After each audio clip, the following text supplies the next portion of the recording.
What's going on, everyone, and welcome back. I've got some absolutely insane news breaking right now out of Cleveland that's about to flip the entire NFL narrative on its head. We're talking about information that just surfaced within the last few hours, and honestly, when I first heard this, I had to double check my sources because it's that significant. Shedeur Sanders and the Cleveland Browns situation just took a turn that nobody saw coming, and what I'm about to share with you is going to change how you view everything that's been happening behind the scenes.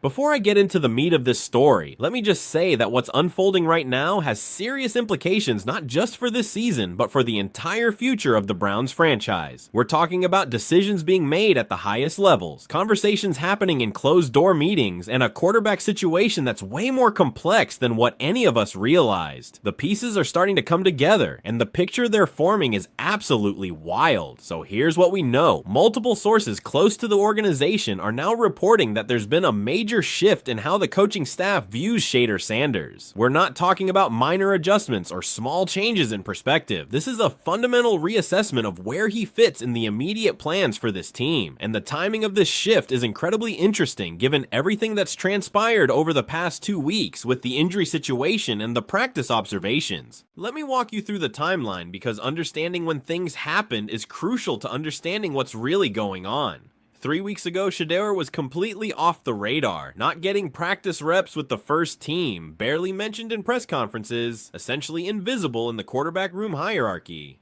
2 weeks ago, suddenly there's buzz starting to build. Reporters are asking questions, fans are demanding answers, and the pressure is mounting on Stefanski to at least consider making a change given how poorly the offense has been performing. Then last week, boom, the back injury surfaces. Shedeur misses practice entirely. Official word is he's dealing with back tightness that's preventing him from participating fully. The timing seemed convenient to a lot of people, myself included, because it effectively shut down the conversation about whether he should be playing without the coaching staff having to actually make a decision one way or the other.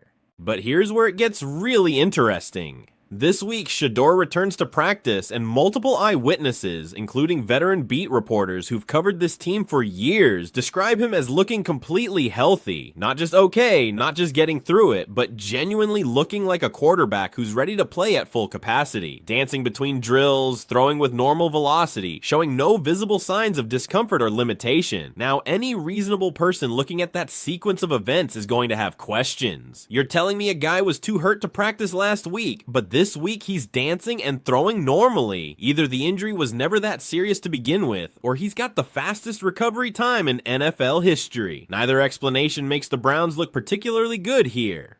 What I'm hearing from people connected to the situation is that there's been intense debate within the organization about how to handle Shedeur. You've got one camp that believes he needs to sit and learn, that rushing him onto the field would be detrimental to his development and potentially damage his confidence if things go poorly. That's the traditional approach, the conservative play, and it's the philosophy that's dominated NFL thinking for decades. Then you've got the other camp arguing that the season is already lost, the current quarterbacks aren't getting it done, and the only way to truly evaluate what you have in Shedeur is to put him in live game situations and see how he responds. This group points to the fact that he's already played in massive pressure situations at Colorado, that he's demonstrated poise and decision making, and that keeping him on the bench is actually the bigger risk because you're wasting valuable development time. From what I'm gathering, that second camp is starting to gain traction within the building. The bye week gave everyone time to step back and assess where things actually stand. Looking at the film from the first half of the season, looking at the offensive production numbers, looking at how the current quarterback situation is trending, and asking hard questions about whether the current approach is actually serving the team's best interests. One source described it to me like this. There's a growing recognition that Cleveland isn't going to magically turn this season around and make a playoff push. The record is what it is. The schedule ahead is brutal. Mathematically, you're still alive, but realistically, everyone knows what's happening here. So if that's the case, if you're essentially playing out the string on a lost season, why wouldn't you use these remaining games to find out what you have in your most intriguing young asset? The counter-argument is that you don't want to throw a rookie into a terrible situation and risk breaking him mentally. If the offensive line is struggling, if the receivers aren't getting separation, if the play calling isn't working, putting a young quarterback into that mess could destroy his confidence and set his development back significantly. Better to let him watch, let him learn, and when the situation is more stable next year, then you give him his shot. But here's what that argument misses. Shedeur Sanders didn't play behind some dominant offensive line at Colorado. He dealt with constant pressure, had to make plays on the move, had to process information quickly under duress. That's literally what his entire college career prepared him for. The idea that he needs perfect conditions to succeed doesn't align with what we've actually seen from him throughout his football journey.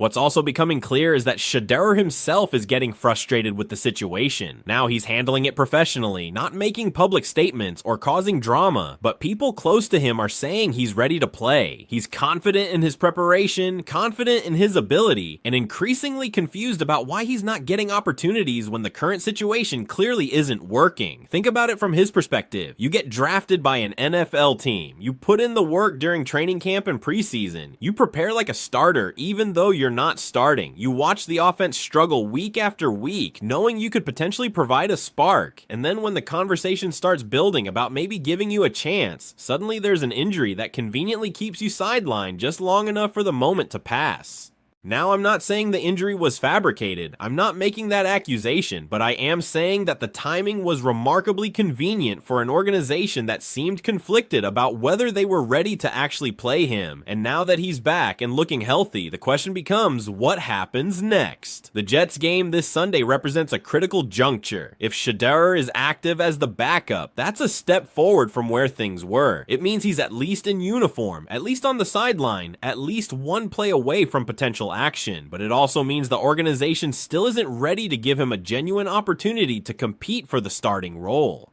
What would it actually take for Shedeur to start? Based on what I'm hearing, the internal calculus goes something like this. The current starter would need to have a truly disastrous performance. We're not talking about a mediocre game or a couple bad throws. We're talking multiple turnovers, complete inability to move the offense, the kind of performance where you have no choice but to make a change. Short of that, the sense I'm getting is that Stefanski wants to ride with his current plan for at least a few more weeks. Part of that is loyalty to veterans who've been in the system. Part of it is not wanting to admit that the current approach isn't working. And part of it is genuine uncertainty about whether Shedeur is truly ready for the moment. But pressure is building from multiple directions. Fans are getting increasingly vocal about wanting to see Shedeur. Media members are asking pointed questions about the quarterback situation in every press conference. And internally, there are voices arguing that continuing with the same approach that's produced a 2-6 record doesn't make any sense. One thing that's often overlooked in these conversations is the business side of things. The Browns invested significant draft capital in Shedeur Sanders. That's an asset the organization needs to evaluate and develop. Every game he sits on the bench is a game you're not gathering information about your future. If he's the guy, you need to know that sooner rather than later so you can build around him. If he's not the guy, you need to know that too so you can adjust your long-term planning accordingly. Right now, Cleveland is in this weird limbo where they're not committing either direction. They're not saying he's definitely the future and giving him the keys, but they're also not saying he's not ready and needs significant development time. They're just kind of existing in this middle ground that doesn't really serve anyone's interests effectively. The offensive struggles are real and getting worse. The Browns are averaging barely over 16 points per game. The red zone efficiency is terrible. Third down conversions are among the worst in the league. These aren't small problems that fix themselves with minor adjustments. These are fundamental offensive failures that suggest something needs to change dramatically. Bringing in Tommy Rees as the new play caller was supposed to provide a spark. And maybe it will over time as players adjust to his system and philosophy. But you can have the best play caller in the world, and if the quarterback can't execute, if the timing isn't right, if the decision making is poor, the plays don't work. At some point, you have to look at the quarterback position and ask if that's where the core problem exists. What makes the Shedeur situation so fascinating is that he represents genuine unknown potential. With the current starters, you know what you're getting. You've seen it for weeks now. There's no mystery, no untapped upside waiting to be discovered. But with Shedeur, there's legitimate possibility possibility that he could come in and transform the offense immediately. Maybe that happens, maybe it doesn't, but you don't know until you actually try. The Jets' game is interesting because New York's defense has been vulnerable all season. They just traded away key pieces. They're 1-7 and clearly looking toward the future themselves. If you were ever going to give a young quarterback a chance to ease into game action, playing against a defense that's given up production to basically everyone they've faced isn't the worst scenario. From a fan engagement standpoint, playing Shedeur would instantly make the remaining games more interesting. Right now, Browns fans are checked out. The season is cooked, the team isn't competitive, and there's nothing compelling drawing people to watch these games. But if Shedeur is under center, suddenly every snap matters, every throw is analyzed, every drive becomes must-see television because people want to evaluate the potential franchise quarterback. The reality is that NFL teams often wait too long to make quarterback changes. They convince themselves that continuity matters more than production, that sticking with the plan shows strength even when the plan clearly isn't working. But the teams that succeed are the ones willing to make tough decisions when the evidence demands it. Looking at how other organizations have handled young quarterbacks recently, there's a growing trend toward playing them earlier rather than later. The old model of sitting for a year or multiple years has largely disappeared. Teams want to find out quickly what they have so they can either build around that player or move on to the next solution. Cleveland seems stuck in old thinking on this front. They're defaulting to the traditional approach even though the circumstances don't really support it. This isn't a playoff team protecting a veteran quarterback who gives them the best chance to win. This is a struggling team going nowhere fast, and they have a young player who might provide answers if given the opportunity. One concern I've heard expressed is about the offensive line. If you put Shedeur behind this current line that's had pass protection issues, are you setting him up to fail? Are you going to get him hit repeatedly and potentially injured? That's a legitimate concern, but again, it's not like he's unfamiliar with playing under pressure. That was his entire experience at Colorado. The receiver situation is actually better than people acknowledge. Jerry Jeudy has talent even if he's been inconsistent. Cedric Tillman showed flashes before getting hurt. David Njoku is a legitimate weapon when used correctly. This isn't some barren wasteland of receiving options. There are pieces to work with if the quarterback can deliver accurate, timely passes. What it really comes down to is organizational philosophy and willingness to adapt. Is Cleveland's front office and coaching staff willing to acknowledge that their initial plan isn't working and make a change? Or are they going to stick with the current approach out of stubbornness or fear of admitting they got it wrong initially? My read on the situation based on everything I'm hearing and seeing is that we're approaching a tipping point. The pressure is building from too many directions to ignore. Something has to give, and relatively soon. Whether that happens this week against the Jets, or in the weeks immediately following, I think change is coming to Cleveland's quarterback situation. When that change happens, and I genuinely believe it will happen this season, it's going to be fascinating to watch how Shedeur performs.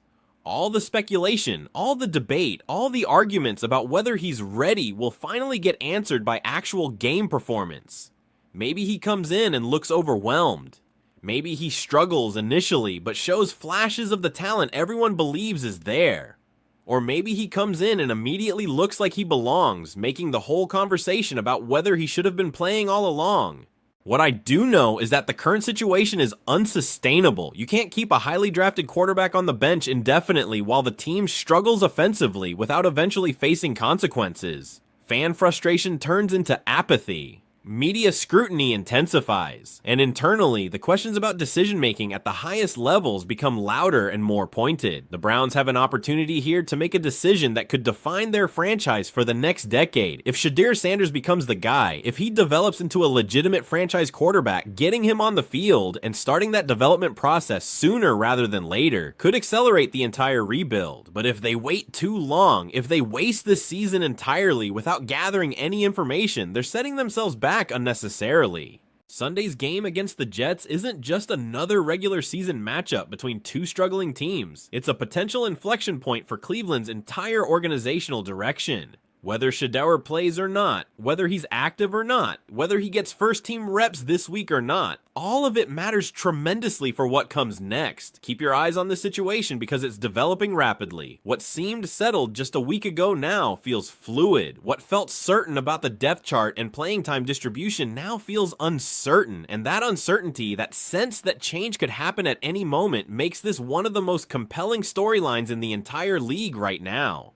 Drop your thoughts below on what you think happens next. Does Shedeur start this week? Does he get playing time at some point this season? Or do the Browns stick with their current plan all the way through? I'm genuinely curious what people think because there are reasonable arguments in multiple directions. Make sure you're subscribed and have notifications turned on because this story is moving fast and you don't want to miss what happens next. The Shedeur Sanders era in Cleveland might be about to begin, and we'll be covering every single development as it unfolds. More coming very soon.